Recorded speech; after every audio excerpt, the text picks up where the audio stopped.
Hello guys, आपका मधु Gupta channel पे एक बार फिर से स्वागत है। तो आज हम जेईई एडवांस 2020 का क्वेश्चन केमिकल बॉन्डिंग चैप्टर का नाम है, आप देख सकते हैं आराम से। ठीक है, क्वेश्चन इतना प्यारा है, आपको बहुत कुछ सिखा के जाने वाला है। सबसे पहले तो आप ये जो डायग्राम दे रखा है ना, उसके बारे में देखें। एनसीईआरटी केमिकल बॉन्डिंग चैप्टर का नाम है, 11th क्लास की एनसीईआरटी में 4th नंबर का चैप्टर है, उसमें आपको ये डायग्राम मिल जाएगा। ये डायग्राम कुछ इस तरीके का होता है, मैं बताता हूँ आपको। यहाँ पे दिख रहा होगा आपको, ये डायग्राम मैंने बना रखा है। ये पोटेंशियल एनर्जी है वाई एक्सिस पे, जो एक्स एक्सिस पे जो आपको दिख रही है वो इंटरन्यूक्लियर डिस्टेंस है। क्वेश्चन की बात करते हैं, पहले आपको मैं थोड़े से की पॉइंट बता देता हूँ, ठीक है ना। चलिए, तो एक ग्राफ किस तरीके से बनाया गया है उसके बारे में थोड़ी सी बात कर लूं, फिर मैं क्वेश्चन पे आता हूँ। एक ग्राफ को आप देख रहे हैं ना, तो देख रहे हैं पोटेंशियल एनर्जी क्या होती जा रही है बेटा, डिक्रीज होती जा रही है, और फिर यहाँ पे आने के बाद क्या होती जा रही है, सडनली इंक्रीज हो गई। जी हाँ, तो ऐसा क्या होता है। तो अगर मैं आपको बताऊं कि दो हाइड्रोजन एटम अलग अलग है, बहुत दूर है, इनफाइनाइट डिस्टेंस पे है, ठीक है ना, बहुत दूर है, तो उनके बीच में कोई भी अट्रैक्शन और कोई भी रिपल्शन नहीं होता है। जी हाँ, उनके बीच में कोई भी अट्रैक्शन कोई भी रिपल्शन नहीं होता है। बट वो जैसे जैसे पास में आएंगे, ये जो आप ग्राफ देख रहे हैं ना, वो आपको मिलेगा वीबीटी में। जी हाँ, वैलेंस बॉन्ड थ्योरी में, जहां हम पढ़ते हैं फॉर्मेशन ऑफ कोवलेंट बॉन्ड, तो ये कोवलेंट बॉन्ड के फॉर्मेशन को ही बता रहा है। जी हाँ, तो जैसे जैसे वो पास में आएंगे तो कितने फोर्स काम करते हैं। हाँ, आपने देखा होगा nucleus nucleus repulsion, electron electron repulsion, electron nucleus ripple क्या, हाँ अट्रैक्शन। हाँ, तो एक हाइड्रोजन का दूसरे इलेक्ट्रॉन के साथ अट्रैक्शन, खुद के साथ तो है ही, लेकिन हम पड़ोसी के साथ भी जब वो क्या आते हैं, पास में आते हैं तो हम तुमको वहां पे देखने को मिलेगा कि ओवरऑल जो पोटेंशियल एनर्जी होती है वो क्या होती है, डिक्रीज होती है, और डिक्रीज होते होते होते होते एक मिनिमम वैल्यू पे पहुंचती है। और ये जो आपको ये वैल्यू दिख रही है, ये मिनिमम वैल्यू, ये वाली, यहां पे ही बॉन्ड का फॉर्मेशन होता है बेटा। यहां पे क्या होता है, बॉन्ड का फॉर्मेशन होता है, मैक्सिमम ओवरलैपिंग होती है, और यहां पे ही बॉन्ड फॉर्मेशन होता है। जी हाँ, तो इसी को हम बोलते हैं क्या, बॉन्ड एनर्जी। हाँ, बॉन्ड एनर्जी क्या होती है कि आप इतनी एनर्जी अगर इस मॉलिक्यूल को दो तो ये वापस अपने एटम्स में क्या हो जाएगा, कन्वर्ट हो जाएगा। जी हाँ, चलिए, और यहाँ पे ये जो इंटरन्यूक्लियर डिस्टेंस बोलते हैं हम, अरे भूल गए ना, हाँ, दो न्यूक्लियस के बीच की डिस्टेंस बॉन्ड लेंथ बोलते थे हम। तो यहाँ पे जाके ये जो बॉन्ड बन रहा है ना बेटा, यहाँ पे जाके बॉन्ड बन रहा है, इतनी इंटरन्यूक्लियर डिस्टेंस को क्या बोलते हैं, बॉन्ड लेंथ बोलते हैं। जी हाँ, बॉन्ड लेंथ बोलते हैं। Internuclear distance between two hydrogen atom when, between two atoms when, कब, जब वो क्या बना रहे हैं, एक दूसरे से कोवलेंट बॉन्ड बना रहे हैं, उसी को क्या बोलते हैं, बॉन्ड लेंथ बोलते हैं। तो आते हैं क्वेश्चन पे। ये तो मैंने इस डायग्राम मेंस 2 से 3 बार पूछ चुका है इस डायग्राम से क्वेश्चन। जी हाँ, तो अब हम आते हैं क्वेश्चन पे। चलिए, तो मैंने आपको की इंफॉर्मेशन दे दी। इस वाले पॉइंट पे energy minimum, potential energy minimum, इस पे बॉन्ड फॉर्मेशन होगा, यहाँ पे बहुत दूर दूर है, जैसे जैसे पास आते जाएंगे बॉन्ड एनर्जी डिक्रीज होती जाएगी, बॉन्ड फॉर्म होगा, और उसके बाद अगर आप और पास में लेके आओगे तो पोटेंशियल एनर्जी क्या हो जाएगी, इंक्रीज हो जाएगी। ठीक है, चलिए आगे बढ़ते हैं।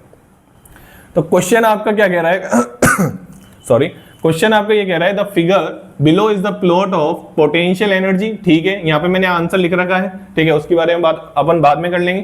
Potential energy versus internuclear distance, ठीक है सर, अभी आपने बताया तो था, of H2 molecule, H2 molecule NCERT, ठीक है ना। चलिए, इन द इलेक्ट्रॉनिक, ये इलेक्ट्रॉनिक इधर लिखा हुआ, इलेक्ट्रॉनिक ग्राउंड स्टेट की बात कर रहा है, मतलब n=1 की बात कर रहा है। अब ध्यान से सुनना क्वेश्चन, अब क्वेश्चन ध्यान से सुनना, ठीक है ना। What is the value of the net potential energy E0, इसकी वैल्यू पूछिए क्वेश्चन में, नेट पोटेंशियल एनर्जी E0 की वैल्यू पूछिए, ठीक है। फिर उसके बाद हम बोलते हैं as indicated in the figure, हाँ ये दे रखी है, इन किलोजूल पर मोल, यूनिट,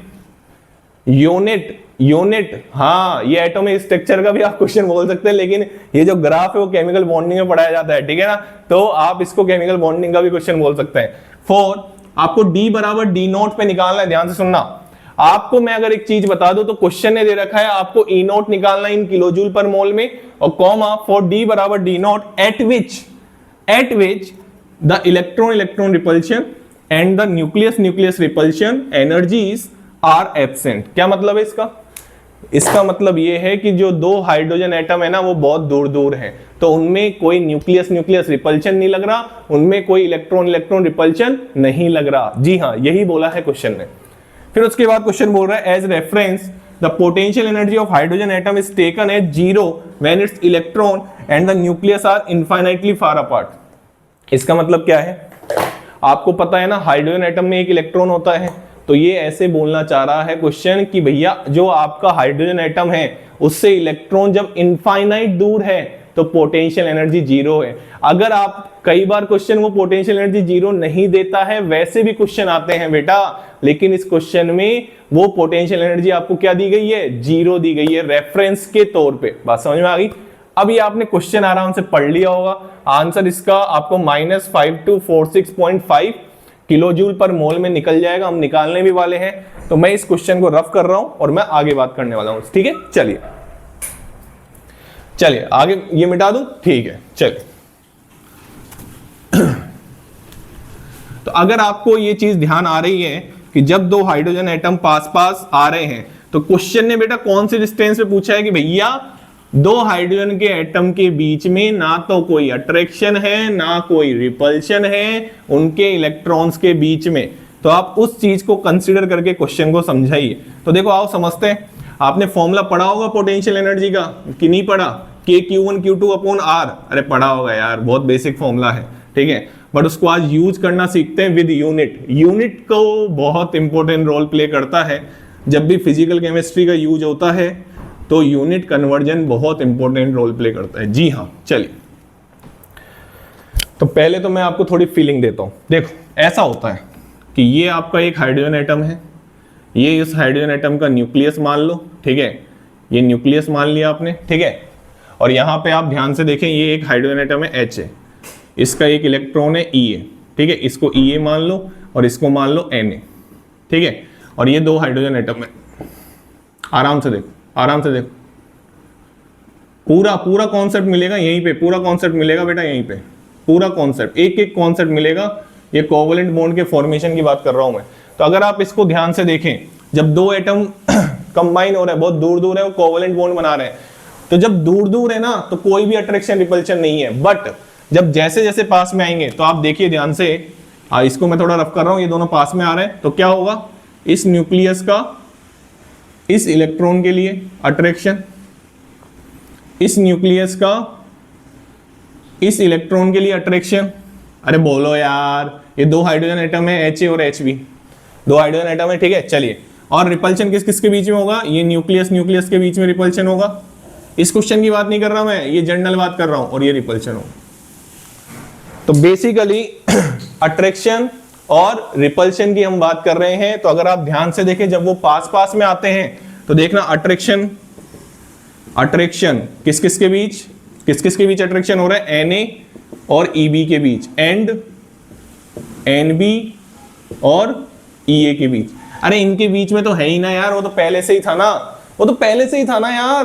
Na और EA के बीच में अट्रैक्शन, NB और EB के बीच नए फोर्सेस की बात कर रहे हैं अपन। कौन से फोर्सेस की, नए फोर्सेस की। जी हाँ, न्यू फोर्सेस, न्यू। तो यहां पे अगर आप रिपल्शन की बात करें न्यू, तो रिपल्शन नया क्या होगा, एक तो EA में एंड NB में, ये NB Na में, Na और NB में, ये रिपल्शन की बात हो गई। तो अब सर मेरे को एक चीज बताओ, क्या बताऊं, एक चीज बताओ सर आप, कि आप ये बोल रहे हो कि बॉन्ड फॉर्मेशन होता है, और हमने ये पढ़ा है कि केमिकल बॉन्डिंग में जब भी बॉन्ड फॉर्मेशन होता है तो एनर्जी रिलीज होती है। तो सर आप एक चीज बताओ, रिपल्शन भी तो हो रहा है। हाँ बेटा, रिपल्शन भी हो रहा है, बट एक चीज समझा देता हूं मैं तुमको, कि जब बॉन्ड फॉर्म होता है, जब कोवलेंट बॉन्ड फॉर्म होता है, तो अट्रैक्शन डोमिनेट कर जाता है। ये जो फोर्सेस है वो क्या कर जाते हैं, डोमिनेट कर जाते हैं किस पे, रिपल्शन पे। तो जाके एनर्जी क्या होती है, रिलीज होती है। जी हाँ, एनर्जी क्या होती है, रिलीज होती है, और वो अपनी एक मिनिमम वैल्यू पे पहुंचती है। वहां पे वो बॉन्ड फॉर्म होता है उसी इंटरन्यूक्लियर डिस्टेंस को जहां पे ये बॉन्ड फॉर्म होगा। देखो ऐसे ऐसे ऐसे, आराम आराम से देखो ना यार, क्यों जल्दी है, पूरा कॉन्सेप्ट सीख के जाओ ना। ये तो ये जो मैंने बनाई है ना, ये जो डिस्टेंस बनाई है IND, इंटरन्यूक्लियर डिस्टेंस, इसी को क्या बोलते हैं, बॉन्ड लेंथ। यहाँ पे आपका क्या फॉर्म होता है, बॉन्ड फॉर्म होता है, और इसी को आप ओवरलैपिंग रीजन भी बोलते थे। याद करो ये सब वो आपने पढ़ा होगा, इसी को आप ओवरलैपिंग रीजन भी बोलते थे। जी हाँ, जितनी ज्यादा ओवरलैपिंग होती थी उतना ही ज्यादा बॉन्ड क्या बनता था, स्ट्रॉन्ग बनता था। ये सब पढ़ा है आपने, तो ये बात होगी, ये बात समझ में आ गई। बट अब हम क्वेश्चन पे आते हैं, ठीक है। मैं आपको फीलिंग देना चाहता था किस अट्रैक्शन किस रिपल्शन की बात कर रहा है ये। तो जब भी दो एटम के बीच में कोवैलेंट बॉन्ड फॉर्म होता है तो ये अट्रैक्शन ये रिपल्शन न्यू फोर्सेज है, और अट्रैक्शन डोमिनेट कर जाता है रिपल्शन पे, इसलिए एनर्जी बॉन्ड फॉर्मेशन में हमेशा क्या होती है, रिलीज होती है। चलिए आगे बात करते हैं। अब मैं आता हूं क्वेश्चन पे। अब क्वेश्चन ये बोल रहा था कि भैया जी आप है ना ऐसी डिस्टेंस पे निकाल रहे हो पोटेंशियल एनर्जी क्वेश्चन के अकॉर्डिंग जो कि बहुत क्या है, दूर दूर है, मतलब उनमें कोई न्यूक्लियस रिपल्शन नहीं है, उनमें कोई इलेक्ट्रॉन रिपल्शन नहीं है।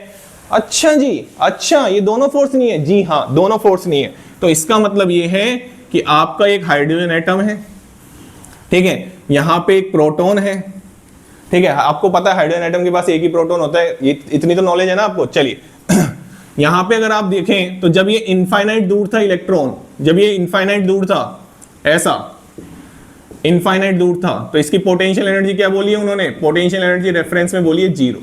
ये क्वेश्चन ने बोला है, लेकिन हमको पोटेंशियल एनर्जी निकालनी है E0। ध्यान से सुन लेना। अब हम ये इलेक्ट्रॉन क्या आ रहा है, पास में आ रहा है, ये इलेक्ट्रॉन क्या आ रहा है, पास में आ रहा है, उसको वर्क डन करना पड़ेगा, और किसके बराबर, पोटेंशियल एनर्जी के बराबर। जी हाँ, तो हम वही पोटेंशियल एनर्जी निकालने वाले हैं जो आपने एटॉमिक स्ट्रक्चर में हाइड्रोजन एटम के लिए निकाली होगी। जी हाँ, चलिए तो आगे बात करते हैं, ठीक है। इसको मैं रफ कर रहा हूं, चलिए। तो अब फाइनल कंडीशन क्वेश्चन के हिसाब से बताऊं क्या है। क्वेश्चन के हिसाब से फाइनल कंडीशन ये है कि आपका एक हाइड्रोजन एटम है, ठीक है, यहां पे एक प्रोटॉन है और यहां पे एक इलेक्ट्रॉन चक्कर लगा रहा है, ऐसा। ये फाइनल कंडीशन है। जी हाँ, बोर का मॉडल पढ़ा था ना, सिंगल इलेक्ट्रॉन के लिए लगता है, वही लगने वाला है इस पे, ठीक है ना। चलिए तो यहाँ पे अगर हम ध्यान से देखें तो ये आपका इलेक्ट्रॉन चक्कर लगा रहा है, यहाँ पे मैं इलेक्ट्रॉन लिख लेता हूं। ये आपकी जो डिस्टेंस है हाइड्रोजन एटम के लिए, याद करो बोर की रेडियस R, बोर की रेडियस, बोर रेडियस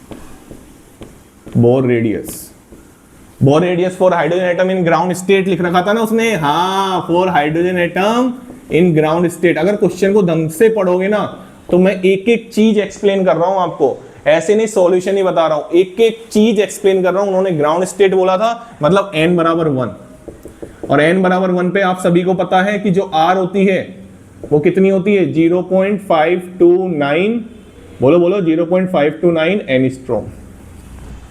ये आपने अच्छे से पढ़ रखा है, ठीक है। R का फॉर्मूला भी आपको पता है, R का फॉर्मूला क्या होता है, 0.529 n स्क्वायर बाई जेड, किसमें, एंगस्ट्रॉम में। यहाँ पे n प्रिंसिपल क्वांटम नंबर है, z एटॉमिक नंबर है। ग्राउंड स्टेट में पूछा था, n बराबर 1 रख दिया, z हाइड्रोजन एटम का z एटॉमिक नंबर कितना होता है, 1 होता है ना, तो आंसर ये आ जाएगा, ठीक है। चलिए अब अगर हम बात करें तो हमको ये पोटेंशियल एनर्जी निकालनी है, तो पोटेंशियल एनर्जी का फॉर्मूला होता है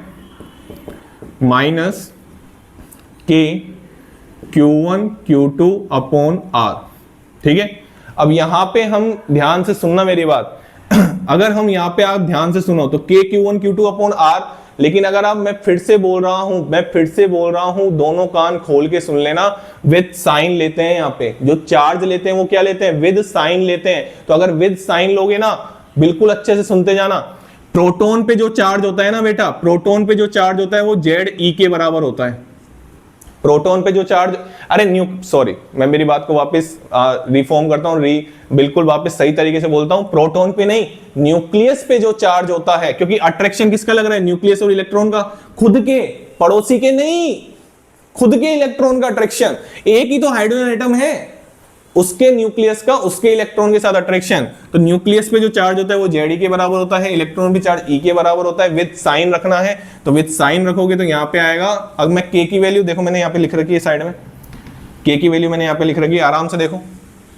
तो ये जो पोटेंशियल एनर्जी निकाल रहे हैं फॉर 1 हाइड्रोजन एटम, आराम से, बिल्कुल आराम से देखो। R क्या है, R ये डिस्टेंस है, ये लिख रखी मैंने आराम से, बिल्कुल आराम से देखो, एक एक चीज समझ में आएगी। चार्ज की बात कर रहे हैं Q1 Q2, K की वैल्यू मैंने वहां पे लिख रखी है, क्वेश्चन में नहीं दे रखी थी। ये जितनी भी मैंने चीजें दे रखी है ना यहाँ पे, वो क्वेश्चन में नहीं दे रखी थी, ध्यान से सुन लो। ये मैंने खुद ने लिखी है, आपको खुद को आनी चाहिए थी। ये K की वैल्यू बहुत फेमस है, बट फिर भी आप क्वेश्चन सही नहीं करके आ पाओगे। बताऊं क्यों, यूनिट यूनिट खा जाएगी आपको, मैं बोल रहा हूं यूनिट कन्वर्जन पे ध्यान दे लो, मैं अभी भी बोल रहा हूं यूनिट कन्वर्जन पे ध्यान दे लो, ठीक है ना। चलिए, तो 9 इंटू 10⁹ न्यूटन, और ये हो गया आपका metre square upon coulomb square, और ये हो गया आपका क्या हो गया यहाँ पे, ये अगर आप विथ साइन रखोगे तो माइनस kz यहाँ पे रखो, वैल्यू रखो, तो यहाँ पे Q1 हो गया, Q1 मैंने इसको बोल दिया Q1, और ये क्या हो गया आपका Q2, तो Q1 ZE, और यहाँ पे आप विथ साइन रखोगे तो माइनस ई, ठीक है ना, डिवाइड बाई आर। आराम आराम से देखो, बात समझ में आ रही है। पोटेंशियल एनर्जी माइनस में आएगी क्योंकि आप दो, एक इलेक्ट्रॉन एक न्यूक्लियस है ना यार, एक प्रोटॉन, अरे भाई एक न्यूक्लियस एक इलेक्ट्रॉन है, दोनों का मल्टीप्लिकेशन करोगे विथ साइन रखोगे। फोर्स में अगर हम ध्यान से सुने तो मैग्नीट्यूड रखते हैं, लेकिन फोर्स में हम मैग्नीट्यूड रखते हैं, लेकिन किसमें, पोटेंशियल एनर्जी में हम क्या लगते हैं, विथ साइन लिखते हैं। लिखो यहां तक, लिखो, शाबाश।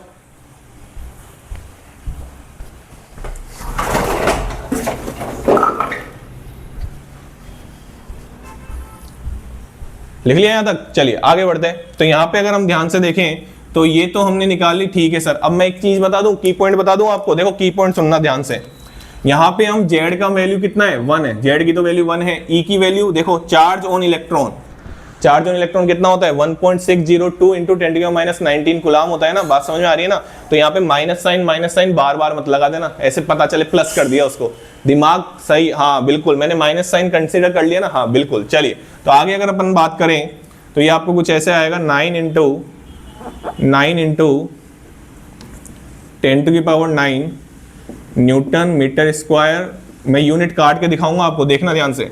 और यहाँ पे आएगा 1.6 इंटू 10⁻19 का स्क्वायर, और यहाँ पे कूलम स्क्वायर, क्योंकि इसकी यूनिट कूलम थी, ठीक है ना। तो यहाँ पे ई और ई को मल्टीप्लाई करोगे तो कूलम स्क्वायर आ जाएगा, और यहाँ पे क्या चल रहा है, माइनस का साइन, ठीक है ना।